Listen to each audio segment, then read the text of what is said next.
Hello friends, स्वागत है आप सभी का आपके अपने यूट्यूब चैनल स्टडी आई5 में। यहाँ पर देखिए हम स्टार्ट कर रहे हैं ईवीएस जीके के क्वेश्चंस। देखिए यहाँ पर जो भी हमारे भाई बहन यूपी टेट और सी टेट की तैयारी कर रहे हैं उनके लिए यहाँ पर बहुत ही बेहतरीन क्वेश्चनों की श्रृंखला है। तो वहाँ पर जो भी आपको क्वेश्चन दिखाया जाएगा वो आपका क्वेश्चन क्लियर करवाया जाएगा। तो यहाँ पर देखिए आपको व्याख्या सहित क्वेश्चन मिलेंगे। तो चलिए फर्स्ट क्वेश्चन के साथ स्टार्ट करते हैं। यहाँ पर देखिए क्वेश्चन फर्स्ट आपका है, शिक्षक की सबसे बहुमूल्य निधि है। तो शिक्षक की सबसे बहुमूल्य निधि क्या है?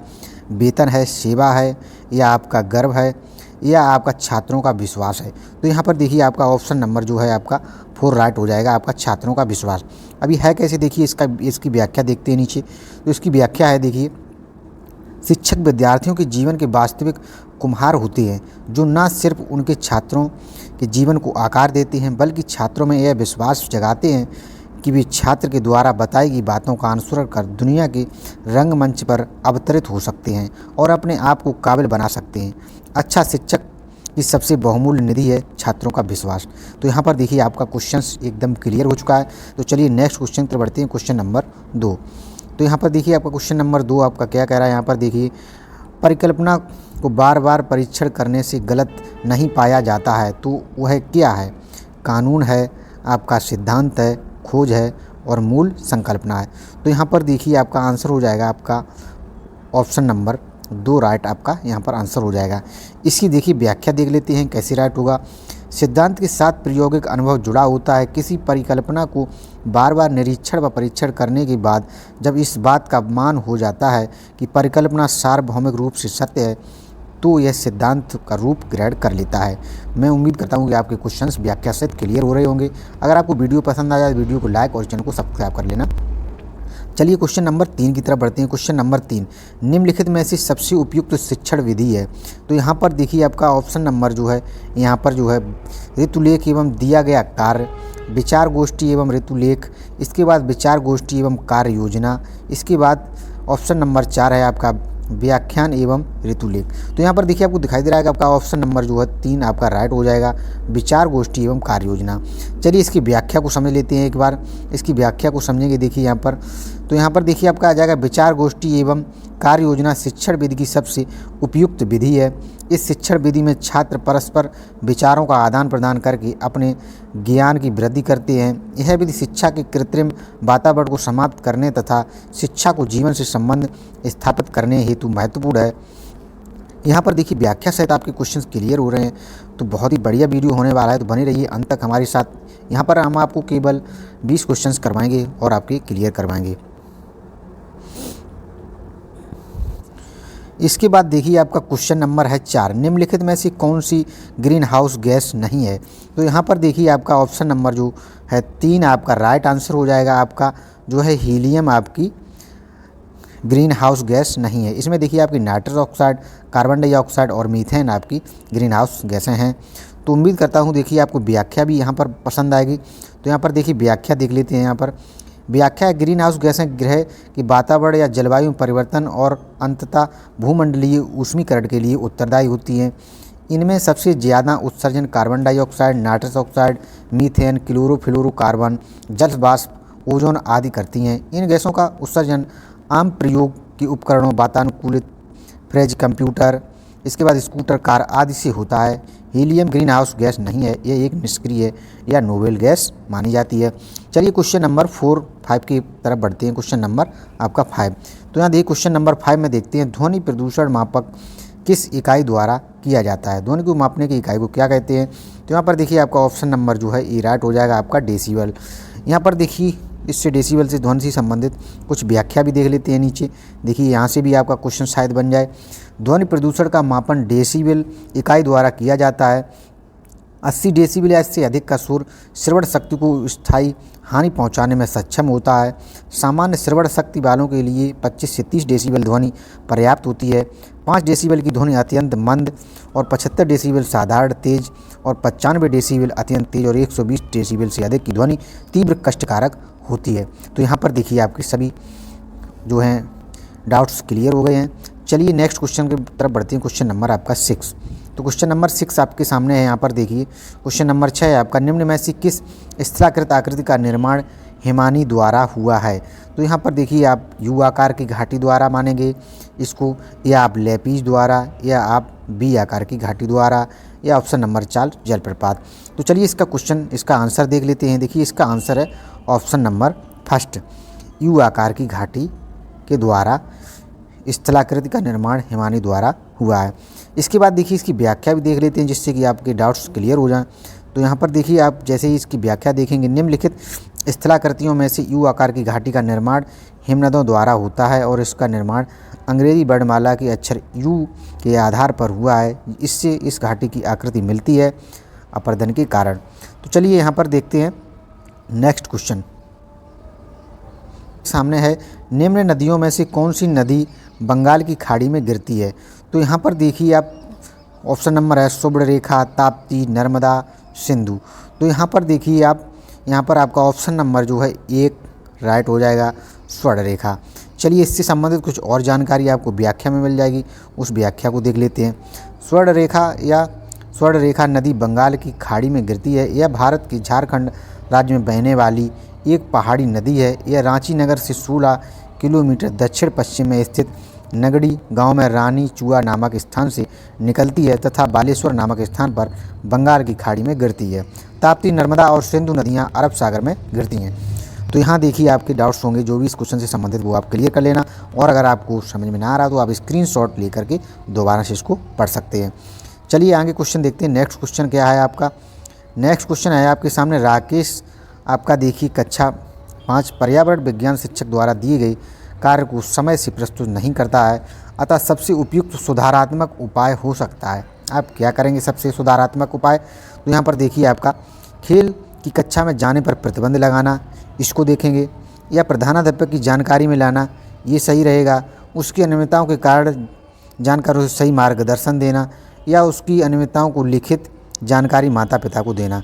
यहाँ पर देखिए आपका ऑप्शन नंबर जो आपको दिखाई दे रहा है, ऑप्शन नंबर आपका 3 यहाँ पर देखिए आपका राइट हो जाएगा। उसकी अनियमितताओं के कारण को जानकर उसे सही मार्गदर्शन देंगे, यही एक शिक्षक की भूमिका होनी चाहिए। चलिए नेक्स्ट क्वेश्चन देख लेते हैं। नेक्स्ट क्वेश्चन देखने से पहले इसकी व्याख्या भी देख लेते हैं। देखिए इसकी व्याख्या है, राकेश कक्षा 5 पर्यावरण विज्ञान शिक्षक द्वारा दिए गए कार्य को समय से प्रस्तुत नहीं करता है, अतः सबसे उपयुक्त सुधारात्मक उपाय उसकी अनियमितताओं को जानकर उसे सही मार्गदर्शन देना है, न कि प्रधानाध्यापक की जानकारी में लाना। खेल की कक्षा में जाने पर प्रतिबंध लगाना, उसकी अनियमितताओं को लिखित जानकारी माता पिता को देना भी सही नहीं होगा। चलिए नेक्स्ट क्वेश्चन देखते हैं, क्वेश्चन नंबर 9। क्वेश्चन नंबर 9 आपके सामने है। देखिए यहाँ पर मध्य प्रदेश में कौन सा शहर झीलों का शहर कहलाता है। तो यहाँ पर देखिए मध्य प्रदेश में आपका कौन सा, यहाँ पर देखिए आपका हो जाएगा उज्जैन, भोपाल और इंदौर। तो यहाँ पर देखिए ऑप्शन देख लेते हैं, इसमें आगे क्या है। ऑप्शन आगे आपका है यहाँ पर देखिए ग्वालियर। तो यहाँ पर आपका ऑप्शन नंबर 2 राइट हो जाएगा। देखिए ऑप्शन नंबर आपका 2 है यहाँ पर भोपाल। तो यहाँ पर देखिए भोपाल है, तो भोपाल पर आप यहाँ पर टिक कर सकते हैं। ऑप्शन नंबर 2 आपका भोपाल। चलिए आगे बढ़ते हैं। यहाँ पर देखिए इससे संबंधित कुछ जानकारी व्याख्या में देख लेते हैं। भारत का हृदय कहे जाने वाला मध्य प्रदेश, भारत का हृदय कहे जाने वाला राज्य कौन सा है? मध्य प्रदेश। ये भी आपका क्वेश्चन बन सकता है। तो यहाँ पर देखिए देश विदेश में पर्यटन स्थलों, खान पान, शिल्पकारी, बुनकारी आदि के लिए जाना जाता है। मध्य प्रदेश राज्य की राजधानी भोपाल है, जिसे झीलों का शहर भी कहा जाता है। इसे झीलों का शहर भी कहा जाता है। लोअर लेक और अपर लेक, 2 सुंदर झीलों के कारण ही भोपाल को झीलों का शहर भी कहा जाता है। देखिए यहाँ पर ये आपका पूरी तरीके से क्लियर हो रहा है। तो चलिए नेक्स्ट क्वेश्चन देखते हैं। नेक्स्ट क्वेश्चन नंबर आपका 10। क्वेश्चन नंबर 10 में देखते हैं, देखिए निम्न में से कौन सा सागर यूरोप को अफ्रीका से अलग करता है। तो यहाँ पर देखिए आपका भूमध्य सागर जो है आपका यूरोप से अफ्रीका को अलग करता है। ये आपका ऑप्शन नंबर 4 राइट आंसर हो जाएगा। चलिए इसकी व्याख्या भी देख लेते हैं, इसमें कुछ शायद आपको क्वेश्चन बन जाए। चलिए इसकी व्याख्या देख लेते हैं। भूमध्य सागर पृथ्वी का एक ऐसा सागर है जो उत्तरी अफ्रीका, यूरोप, अनातोलिया तथा मध्य पूर्व के बीच स्थित है। इसका क्षेत्रफल लगभग 25 लाख वर्ग किलोमीटर है, जो भारत के क्षेत्रफल का लगभग 3/4 है। अटलांटिक महासागर से जिब्राल्टर द्वारा जुड़ा है, जो केवल 14 किलोमीटर चौड़ा एक जल मध्य है। लाल सागर अफ्रीका एवं एशिया के बीच हिंद महासागर का एक नमकीन पानी की एक खाड़ी है। देखिए यहाँ पर आपको काफ़ी क्वेश्चंस मिल जाएंगे, तो यहाँ पर आप स्क्रीनशॉट ले सकते हैं। चलिए नेक्स्ट क्वेश्चन तरफ बढ़ते हैं। नेक्स्ट क्वेश्चन है आपका क्वेश्चन नंबर 11। क्वेश्चन नंबर 11 में देखते हैं, अंतर्राष्ट्रीय ओजोन दिवस मनाया जाता है। यहाँ पर देखिए देखते हैं आपका फर्स्ट ऑप्शन है 7 दिसंबर, 16 सितंबर, 30 मार्च और 22 अप्रैल। तो यहाँ पर देखिए आपका ऑप्शन नंबर जो है 2 राइट हो जाएगा। आपका 16 सितंबर को आपका अंतर्राष्ट्रीय ओजोन दिवस मनाया जाता है। चलिए नेक्स्ट क्वेश्चन तरफ बढ़ते हैं। नेक्स्ट क्वेश्चन ओजोन से संबंधित देखिए कुछ यहाँ पर व्याख्या दी गई है, इसको भी देख लेते हैं। ओजोन दिवस 16 सितंबर को ओजोन परत के संरक्षण हेतु जागरूकता के लिए मनाया जाता है। यूएनओ ने 19 दिसंबर 1994 को 16 सितंबर को international day of the conservation of ozone layer घोषित कर दिया। यह तारीख मॉन्ट्रियल प्रोटोकॉल की यादगार तिथि के रूप में तय की गई। ओजोन दिवस 2016 की थीम थी ozone and climate restored by a world united. तो देखिए इससे आपको कुछ लेना देना नहीं है क्योंकि अब आपकी थीम बदल चुकी होगी। तो चलिए नेक्स्ट क्वेश्चन देखते हैं। नेक्स्ट क्वेश्चन आपके सामने है, देखिए किसी खाद्य श्रृंखला में शाकाहारी होते हैं प्राथमिक उपभोक्ता या आपके प्राथमिक उत्पादक या आपके द्वितीय उपभोक्ता या आप गठनकर्ता। तो यहाँ पर देखिए ऑप्शन नंबर ए आपका राइट हो जाएगा। तो यहाँ पर देखिए ऑप्शन नंबर ए आप राइट हो जाएगा। इसके बाद देखिए इसकी व्याख्या देख लेते हैं।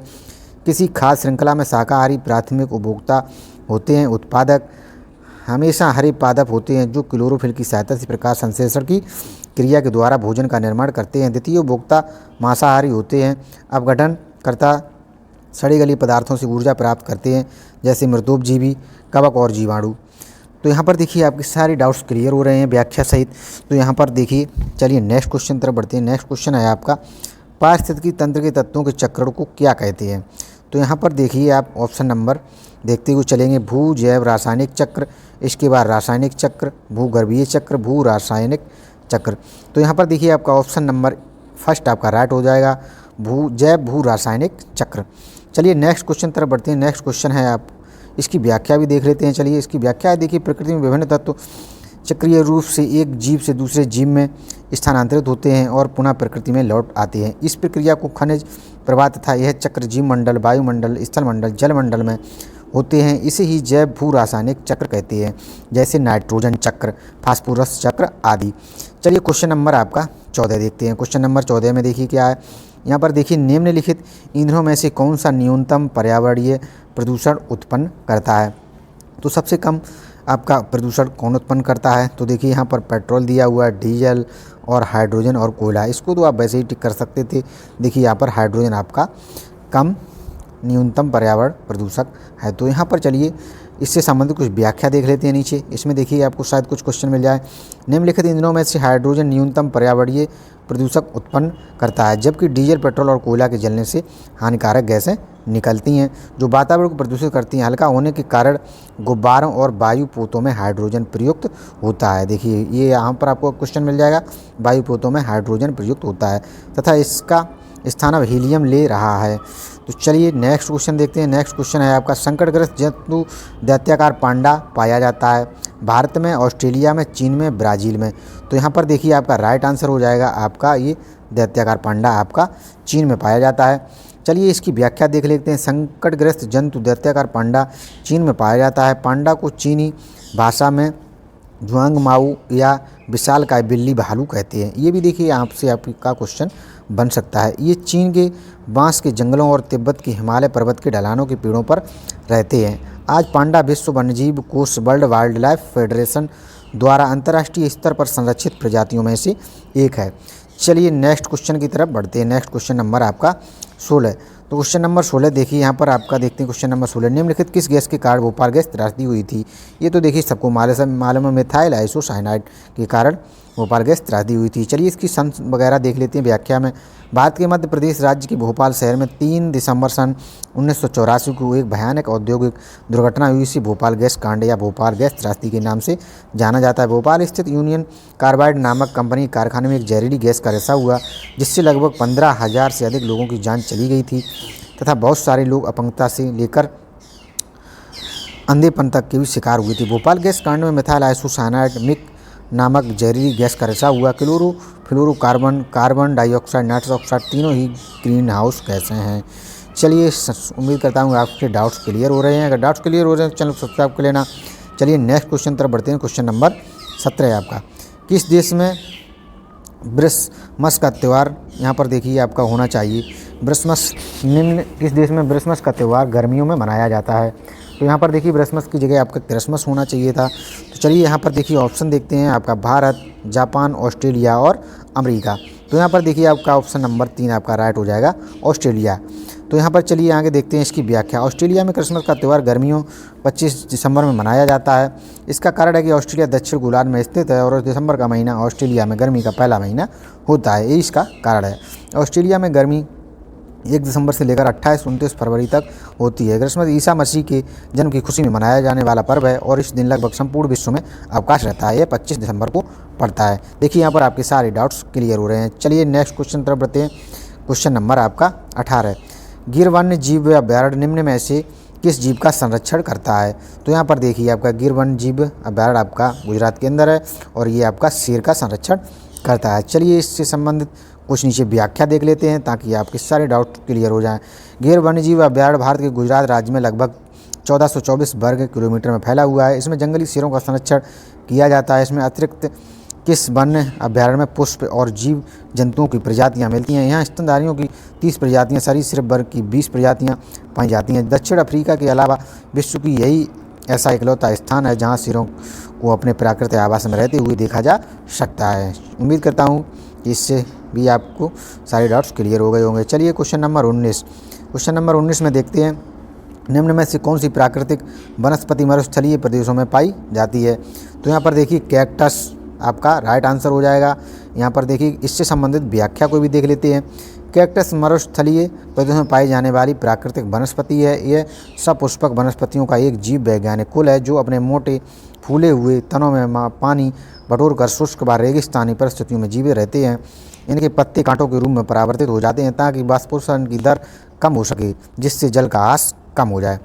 चलिए उम्मीद करता हूँ नेक्स्ट क्वेश्चन आप देखेंगे। लास्ट क्वेश्चन होगा आपका क्वेश्चन नंबर 20।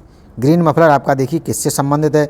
ग्रीन मफलर आपका किससे संबंधित है? वायु प्रदूषण से आपका संबंधित है, मृदा प्रदूषण से संबंधित है, ध्वनि प्रदूषण से संबंधित है या जल प्रदूषण से संबंधित है? यहाँ पर देखिए आपका ऑप्शन नंबर जो है 3 आपका राइट हो जाएगा, ध्वनि प्रदूषण से आपका संबंधित है। तो यहाँ पर देखिए इसकी व्याख्या भी देख लेते हैं। ग्रीन मफलर जो है आपकी अधिक आबादी वाले ध्वनि प्रदूषक वाले क्षेत्र जैसे सड़कों के किनारे, औद्योगिक क्षेत्रों और राजमार्गों के आसपास के रिहायशी इलाकों में 4 से 6 पत्तियों में वृक्षारोपण कर ध्वनि प्रदूषण को कम करने की एक तकनीकी है ताकि घने पेड़ ध्वनि प्रदूषण को कम कर सकें, क्योंकि पेड़ ध्वनि को फिल्टर करते हैं और इसे नागरिक तक पहुंचने से रोकते हैं। ध्वनि प्रदूषण को नियंत्रित करने वाले ये हरे पौधे ग्रीन मफलर कहलाते हैं। तो उम्मीद करता हूँ आपको वीडियो पसंद आया। वीडियो को लाइक और चैनल को सब्सक्राइब कर लेना। यदि वीडियो पसंद आया आपको तो नेक्स्ट वीडियो भी अपलोड किया जाएगा। धन्यवाद।